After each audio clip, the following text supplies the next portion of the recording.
तो इस कहानी की शुरुआत एक कॉलेज से होती है, जहाँ पर टीचर सारे स्टूडेंट्स को एक महान योद्धा जिंग कोंग के बारे में बता रहे थे, जिसने अकेले सारे बैटल्स को जीत करके गॉड ऑफ वार के टाइटल को हासिल किया था। लेकिन समय के साथ उसकी मौत हो गई और अब कॉलेज के आने वाले फेस्टिवल में सारे स्टूडेंट्स को इसकी स्टोरी को रिप्रेजेंट करना है। सारे स्टूडेंट्स को एक एक करके उनके रोल मिल जाते हैं, पर अभी तक मेन लीड का रोल किसी को मिला नहीं था। क्लास के सारे स्टूडेंट्स ये बात सोचते जा रहे थे, आखिर कौन लकी बंदा होगा जिसको मेन लीड मिल जाएगा। वो लकी बंदा कोई और नहीं बल्कि एक लड़की मारिया थी। मारिया को जिंग कोंग का रोल प्ले करने को मिल जाता है। अगले दिन मारिया एक हिस्टोरिकल शॉप पर जाती है अपने प्रोजेक्ट से रिलेटेड कुछ सामानों को लेने के लिए, जिससे कि वो इंस्पायर होकर के इस रोल को प्ले कर सके। शॉप का ओनर सियोन मारिया को एक मिरर सजेस्ट करता है, लेकिन मारिया उस मिरर को देख करके बहुत कंफ्यूज हो जाती। आखिर ये मिरर भला मुझे क्या ही इंस्पायर कर पाएगा? मैं तो किसी ऐसे सामान को ढूंढ रही थी जो कि जिंग कोंग के क्लोज हो। इस पर सियोन कहता है ये मिरर ही जिंग कोंग की सबसे ज्यादा क्लोज थी। तुम मेरी बात को मानो, इस मिरर को रख लो, ये तुम्हारी काफी मदद करेगा। मारिया सियोन की बात को मान जाती और उस मिरर को ले लेती, पर जैसे ही पैसे देने की बात आती है सियोन उसे लेने से मना कर देता है। तो इस पर मारिया उसे अपने शो की 2 टिकट्स को फ्री में दे देती ताकि वो उसके शो को देख सके। सियोन भी उसकी बात को मान जाता और उन टिकट्स को ले लेता है। टिकट्स को देने के बाद मारिया जाने लगती है तो सियोन उसे रोक करके उस मिरर के बारे में कुछ इम्पोर्टेंट बात बताता। तुम इस मिरर को रात को 11 बजे के बाद इसको मत खोलना। हो सकता है ये मिरर तुमसे बात करने की कोशिश करे, और एक बात याद रखना, तुम बीते हुए समय को कभी बदल नहीं सकती। जिसके बाद मारिया अपने घर आ जाती है और अपने प्रोजेक्ट पर काम करना स्टार्ट कर देती। ऐसा ही रात हो जाती है, पर उसे कोई मोटिवेशन मिल नहीं रहा था, इसलिए वो उस मिरर को खोल करके देखने लगती। आखिर ऐसा क्या है इस मिरर में जो कि जनरल किंग के काफी क्लोज था? शायद इसे किसी ने उन्हें गिफ्ट किया होगा, इसलिए वो इसे अपने पास रखते थे। तभी रात के 11 बज जाते हैं और वो मिरर चमकने लगता है। मारिया मन में कहती है काश मैं जनरल किंग को और अच्छे से जान पाती। तभी मारिया को उस मिरर में जनरल किंग दिखने लगता है, जो कि जंग के मैदान में था। मारिया ये सारा कुछ देख करके बहुत घबरा जाती और तुरंत ही वो उस मिरर को बंद कर देती। अगली सुबह होते ही मारिया तुरंत सियोन के पास जा करके उसको सारा कुछ बताती।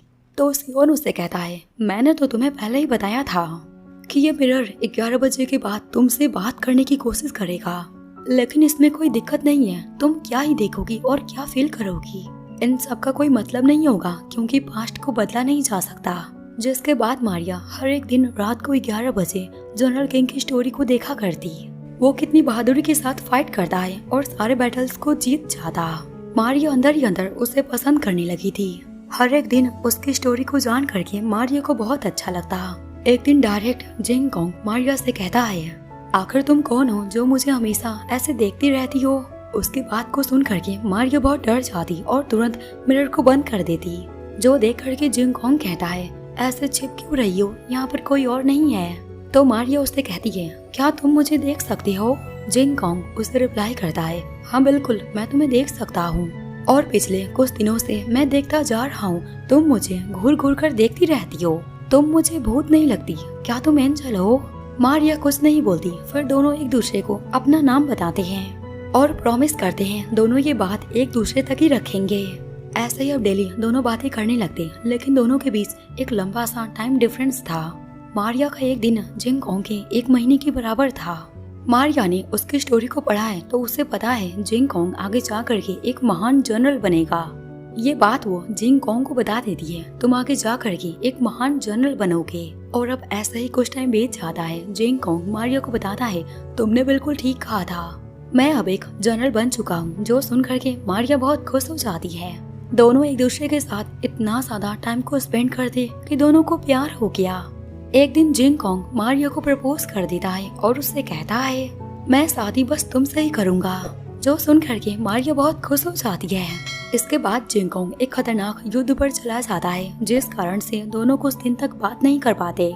इसलिए मारिया अपने प्रोजेक्ट पर फोकस करती जा रही थी। कॉलेज में आने के बाद मारिया को पता चलता है आखिरी युद्ध में जिंग कोंग की मौत हो जाएगी। ये सुनकर के मारिया बहुत ज्यादा डिप्रेस्ड हो जाती है और उस बुक के आखिरी पार्ट को ढूंढने लगती। मारिया जिंगकोंग से इतना ज्यादा प्यार करने लगी थी, वो अपनी आंखों के सामने उसे ऐसे मरता हुआ देख नहीं सकती। इधर युद्ध को जीतने के बाद जिंगकोंग सबसे पहले मारिया से बात करने का सोचता है, लेकिन मारिया बहुत ज्यादा उदास और डिप्रेस्ड थी, इसी कारण से वो जिंगकोंग से बात नहीं करती। जिंगकोंग उससे पूछता है, क्या तुम मेरे से गुस्सा हो? ये सुन करके मारिया उस मिरर को खोल करके जिंगकोंग से बात करती। उसे ऐसे उदास और रोता हुआ देख करके जिंगकोंग कहता है, क्या हुआ तुम्हें, तुम रो क्यों रही हो? तो मारिया उससे कहती है, क्या तुम आने वाले युद्ध को छोड़ करके भाग सकते हो मेरे लिए? मैं बिल्कुल नहीं चाहती तुम आने वाले युद्ध में शामिल रहो।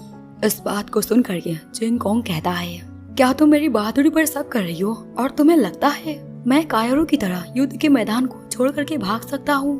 तो इस पर मारिया रोते हुए कहती है, तुम जो मुझे समझ रहे हो ना, मैं वो नहीं हूँ। मैं फ्यूचर से आई हूँ और मुझे पता है आगे क्या होगा।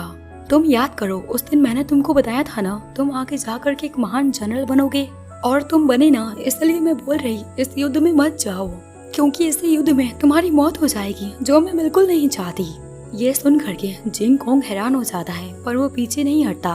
वो मारिया से कहता है, अगर मेरी किस्मत में मौत लिखी है तो मैं कायरों की तरह मरना नहीं चाहता। मैं बहादुरी के साथ लड़ाई करके मरना ही पसंद करूंगा। तुम अपना ख्याल रखना, मैं पूरी कोशिश करूंगा जंग को जीतने का, और अगर मैं जीत जाता हूँ तो मैं तुमसे शादी करूंगा। ऐसा बोल करके जिंगकोंग मिरर को बंद कर देता है। ये सब देख करके मारिया रोती जा रही थी। अगली सुबह मारिया के शो का डेट था। वो कॉलेज जा करके जिंगकोंग के रोल का प्ले करती, पर वो अंदर ही अंदर बहुत ज्यादा उदास थी, क्योंकि उसे ये बात पता है अगले दिन वो जिंगकोंग को कभी देख नहीं पाएगी। दूसरी ओर जिंगकोंग जंग के मैदान में उस मिरर को लेकर जाता है और पूरी बहादुरी के साथ लड़ाई करता, लेकिन जो किस्मत में लिखा रहता है वो बदल नहीं पाता। जिंगकोंग की उसे युद्ध में मौत हो जाती है। मरते वक्त वो उसी मिरर को लेकर कहता, मैं तुमसे मिलना चाहता हूँ, इस जन्म में ना हो सके लेकिन अगले जन्म में मैं तुमसे जरूर मिलूंगा। दूसरी ओर मारिया जिंगकोंग का रोल प्ले करती जा रही थी। सियोन भी उसे देखने आया हुआ था।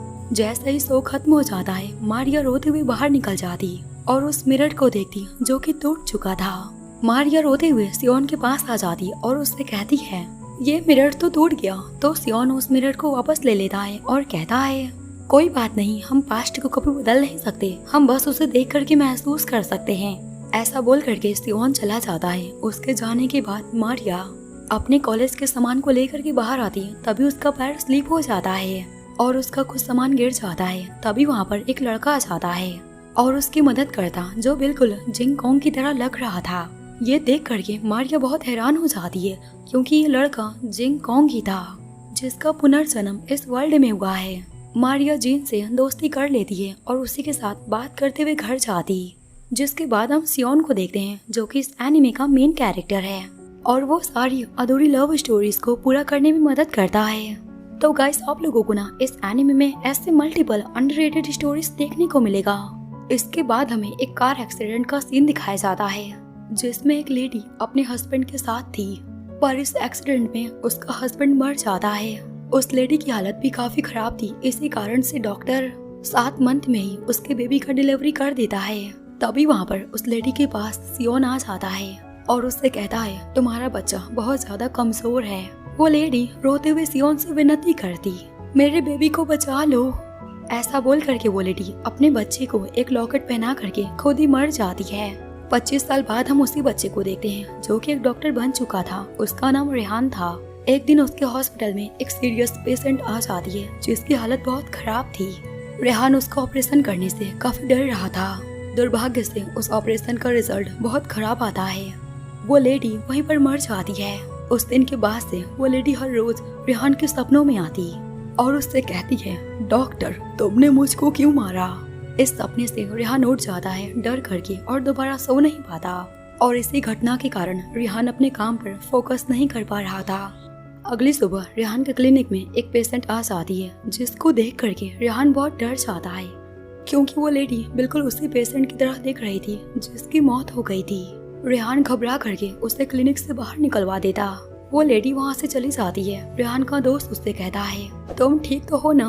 तो रेहान अपने मन में कहता है, मुझे कुछ समझ नहीं आ रहा, आखिर मैं क्या करूँ। तभी वो लेडी पीछे मुड़ करके रेहान से कहती है, मैं वापस जरूर आऊंगी डॉक्टर। ऐसा बोल करके वो वहाँ से चली जाती, लेकिन रेहान बहुत घबरा जाता है। इसके बाद रेहान घर आ जाता है तो सियोन उसे ऐसे देख करके सोच में पड़ जाता है और कहता है, क्या तुम आजकल ठीक से सो नहीं रहे? रेहान उससे रिप्लाई करता है, ऐसा कुछ नहीं है, मैं बस थोड़ा सा थक चुका हूँ। इतने में ही वो वहाँ पर बेहोश हो जाता है। सियोन उसे उठाने की कोशिश करता, लेकिन रेहान एक गहरी नींद में सो चुका था। वो अपने सपनों में एक सुकून भरी जगह पर पहुंच चुका था, जहां उसे परेशान करने वाला कोई नहीं था। वो बहुत ज्यादा खुश होकर के आराम करता जा रहा था। इतने में ही उसे चाय की स्मेल आती है और उसकी नींद खुल जाती है। फिर वो सियोन के साथ चाय को पीता है। चाय पीते हुए सियोन कहता है, आखिर तुम कितने दिनों से सो नहीं रहे? रेहान रिप्लाई करता है, वो 2 हफ्तों से ठीक से सो नहीं पा रहा। तो सियोन उसका हाथ पकड़ करके देखता है, फिर उसे एक पिलो देता और इस पिलो की स्टोरी को उसे बताता है। पुराने जमाने में एक राजा हुआ करता था, जो कि अपने सपनों में एक महान राजा बना और सारी प्रजा का फेवरेट भी रहा। लेकिन धीरे धीरे उसके राजगद्दी पर हमला हो गया और दुश्मनों ने उसकी राजगद्दी को छीन लिया। अगले ही पल जैसे ही राजा की नींद खुली, ये सारा कुछ वो बस एक सपना देख रहा था। एक्चुअली में वो तो एक गांव का निवासी था। रेहान इस स्टोरी को सुन करके कहता है, तो फिर मैं इस पिल्लू का क्या करूँगा? और मैं हमेशा अपने सपनों की दुनिया में नहीं रहना चाहता।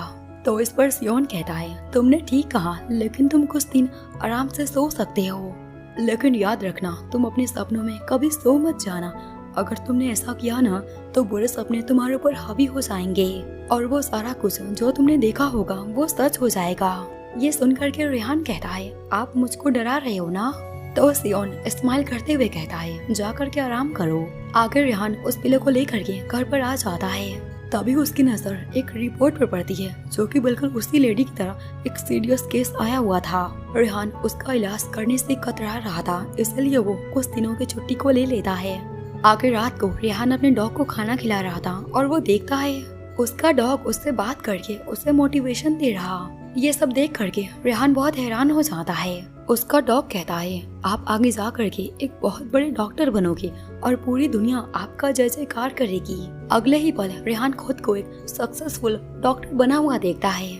उसके आगे पीछे बहुत सारे लोग थे और सभी डॉक्टर्स एक एक करके रेहान को बड़े बड़े तोहफे देते जा रहे थे। एक बहुत बड़ा घर और एक लग्जरी कार, इवन डॉक्टर की कोई भी विश पूरी हो जाएगी। उस आदमी का इतना कुछ ऑफर करता हुआ देख करके रेहान बहुत सरप्राइज हो जाता है। इतने में ही वो आदमी उस मरी हुई लेडी में ट्रांसफर हो जाता है। वो लेडी डॉक्टर से कहती है, आपका शुक्रिया, आपने मुझको बचाने की कोशिश तो की, पर मेरी किस्मत में मरना ही था तो मैं मर गई।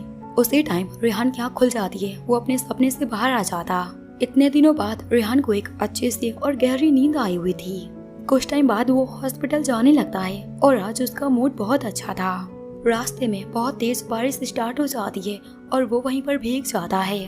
कुछ टाइम बाद रेहान हॉस्पिटल आता तो उसका जूनियर उससे कहता है, डॉक्टर हमें आपकी हेल्प चाहिए, एक इमरजेंसी केस आया हुआ है, क्या आप हमारी मदद करोगे? रेहान रिप्लाई करता है, हाँ बिल्कुल, मैं तुम्हारी मदद करूँगा। जिसके बाद सभी लोग ऑपरेशन थिएटर में आ जाते हैं। रेहान उसकी सर्जरी करना स्टार्ट कर देता है, लेकिन दुर्भाग्य से उस पेशेंट की हालत बहुत ज्यादा खराब थी। रेहान बहुत ज्यादा घबरा जाता है, ये भी मेरी कारण मर जाएगी। पीछे से वही मरी हुई लेडी आ जाती है और कहती है, तुमने फिर से गलती कर दी ना, और ये भी मारी गई। रेहान बहुत डर जाता है, लेकिन ये भी बस उसका एक सपना था। पर दिन बिल्कुल वही था। रेहान हॉस्पिटल के लिए जा रहा था। रास्ते में बारिश स्टार्ट हो गई। वो भीगता हुआ हॉस्पिटल गया। वो सारी सेम चीजें फिर से हुई। रेहान को एक सीरियस पेशेंट की सर्जरी करने को कहा जाता है। उसे सियोन की कही हुई बात याद आ जाती है कि तुम अपने सपने में सो मत जाना। ऑपरेशन थिएटर में इस बार रेहान कोई गलती दोहराना नहीं चाहता था, पर जैसे ही सारी चीजें बिगड़ने लगती है वो काफी डर जाता है। लेकिन इस बार वो खुद को शांत करके ठंडे दिमाग से सोचता है, आखिर मैं कहाँ पर गलती कर रहा। इस बार ना उसे समझ आ जाता है। रेहान तुरंत अपनी गलती को सुधार करके उस पेशेंट को बचा लेता है, जिसके बाद ना वो चैन की सांस लेता एंड अब कुछ टाइम बाद वो अपने घर आ जाता है। उस पिलो को वो सियोन को रिटर्न कर देता और ये भी कहता है, इस पिलो ने ना मेरी बहुत मदद की। मुझे ये बात पता चल चुकी है आखिर मैं गलती कैसे कर रहा था। आप इस पिलो को वापस रख सकते हो। इस पिलो ने ना मुझे बहुत अच्छे सपने और बहुत बुरे सपने दिखाए हैं और अब मैं वो सब वापस से बिल्कुल नहीं देखना चाहता। तो सियोन उसे वापस ले लेता है और कहता है, ठीक है, मैं इसे वापस लेता हूँ और तुम्हें ऐसे नॉर्मल देख करके मुझे अच्छा लगा। रेहान सियोन को बताता है, वैसे वो जो लेडी मुझे देखने आया करती थी ना, उसे ही देख करके मुझे मरी हुई लेडी की याद आ जाती थी और मैं बहुत डर जाता था और अब मैं ना उसका इलाज ठंडे दिमाग से करूँगा। तभी वो लेडी रेहान के पास आकर कहती है, मैं आपको डराना बिल्कुल नहीं चाहती थी, मैं तो बस डेली आपको देखना चाहती इसलिए मैं आती थी।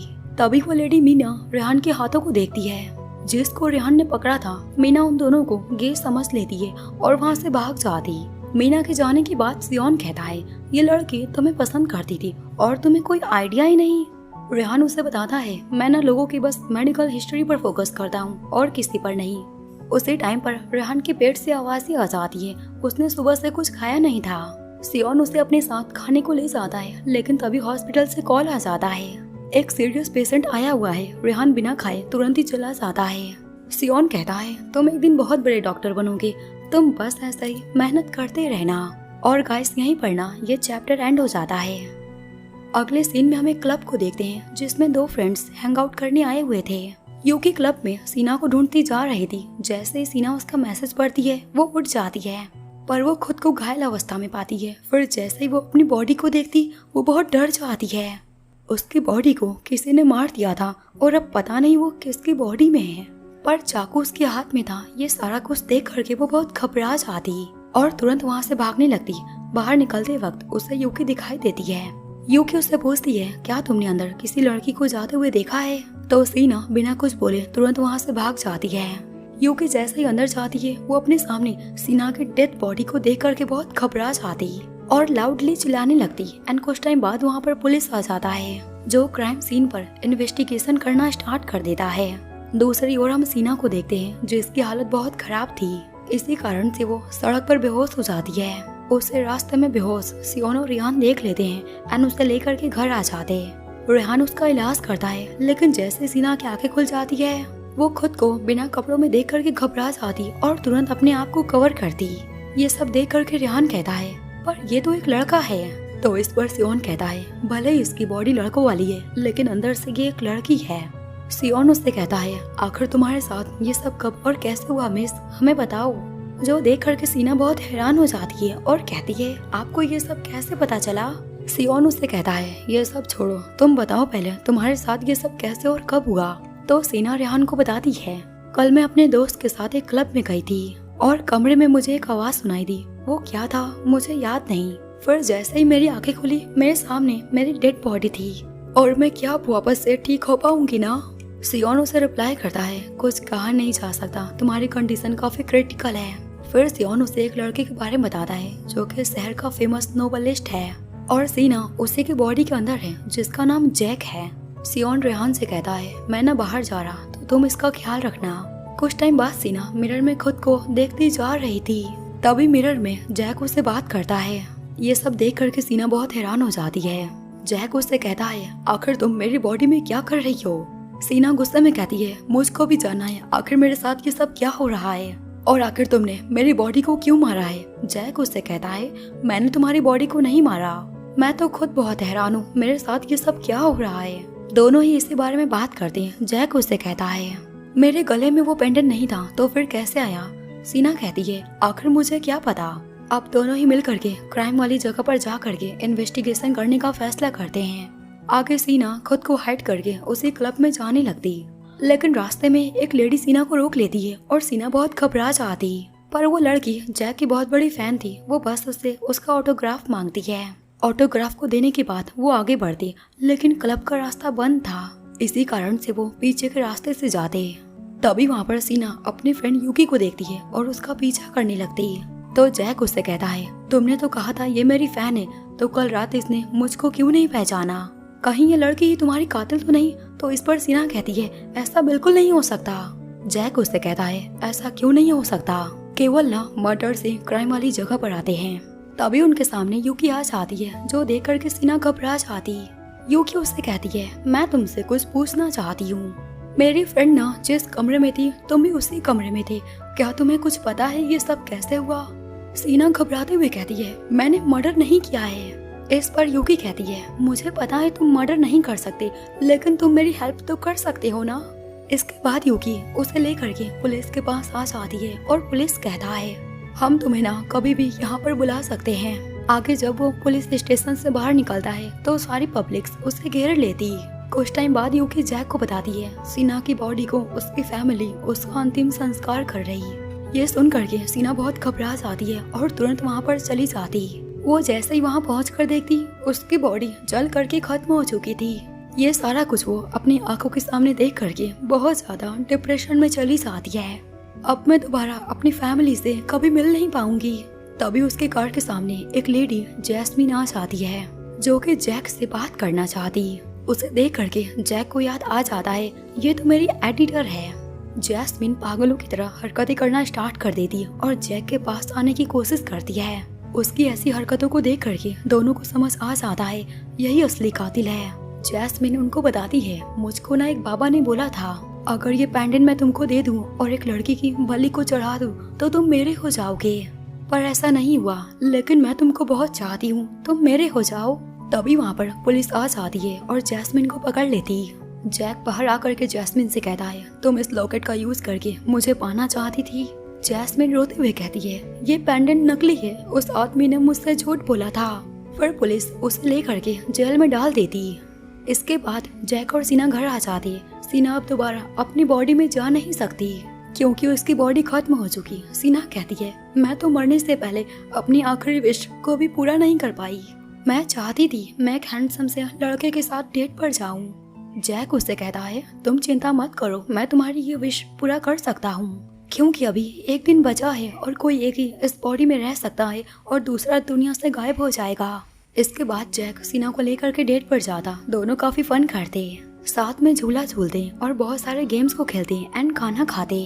सीना को जैक के साथ बहुत मजा आता है एंड शाम को दोनों साथ में झूला झूलते। झूला कुछ टाइम के लिए रुक जाता है। ये देख करके सीना उदास हो जाती और रोते हुए कहती है मेरा टाइम भी खत्म होने वाला है और ये झूला यहीं पर रुक गया। मेरी लाइफ तो काफी छोटी सी रही। तो जैक उसका आंसू पोंछते हुए कहता है भला कौन सा बॉयफ्रेंड अपनी गर्लफ्रेंड को डेट पर ऐसा रुलाना चाहेगा। तुम एक बहुत अच्छी लड़की हो और तुम्हें पूरा हक है जीने का। ऐसा बोल करके जैक उसे अपनी बॉडी दे करके इस दुनिया से हमेशा के लिए चला जाता है। ये देख करके सीना रोती जा रही थी। ऐसे ही कुछ दिन बीत जाते हैं। जैक यानी कि सीना उसने नोवेल को लिखना बंद कर दिया और एक एडिटर बनने का ठान लिया और देखते ही देखते वो एक एडिटर बन गई। कुछ दिनों बाद उससे मिलने एक गेस्ट आती है जो कि खुद सीना की बॉडी में जैक था।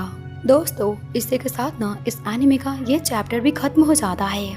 तो गाइस आपको ये एनिमे कैसा लगा, मुझे इसका फीडबैक चाहिए आप लोगों से, आप लोगों के लिए। तो फिर मिलते हैं किसी बढ़िया से एनिमे को लेकर के। तब तक के लिए सायोनारा।